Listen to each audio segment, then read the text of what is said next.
আমরা আজকে নির্বাচনী মিছিল আরম্ভ করতে যাচ্ছি। আমি বিশ্বাস করি রাব্বুল আলামিন এবং ঢাকা 11 আসনের জনগণ ভোটাররা আমাদের ধানে শীষে বিপুল ভোটে ইনশাআল্লাহ বিজয়ী করবে।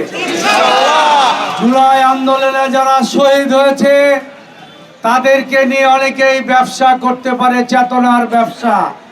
আমরা বলতে চাই, জুলাইয়ের যোদ্ধার সদস্যদের পরিবারের সদস্যরা আমার পরিবারের সদস্যের মতোই আমি আগামী দিনে ইনশাআল্লাহ ট্রিট করব।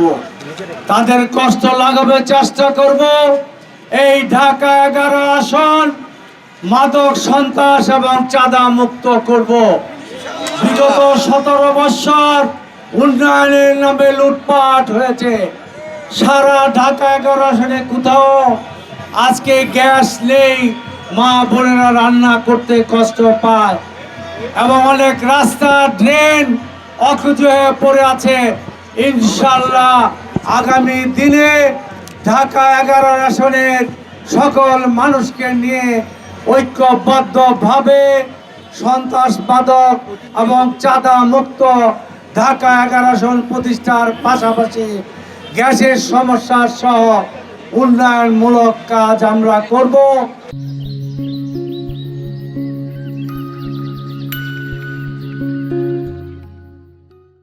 বিগত বিএনপি সরকারের আমলে আমরা এই এলাকায় একার মুক্ত করেছি, গ্যাস পানি বিদ্যুৎ দিয়েছি, এই লিংক রোড বাস্তবায়ন করেছি। 10 একর মানুষকে 2 কাঠা করে প্লট আমরা দিতে সক্ষম হয়েছি। ইনশাআল্লাহ আগামী দিনে আমি বিশ্বাস করি ঢাকা 11 মানুষ যতবার সুযোগ পেয়েছে ততবারই বিএনপির অতীত কাজের মূল্যায়ন করে ধানের শীষে ভোট দিয়েছে। আপনারা সকলে সুশৃঙ্খলভাবে মিছিল করবেন, মানুষের যাতে কষ্ট না হয়। মেন রাস্তায় মিছিলটা আমরা খুব লম্বা করব না।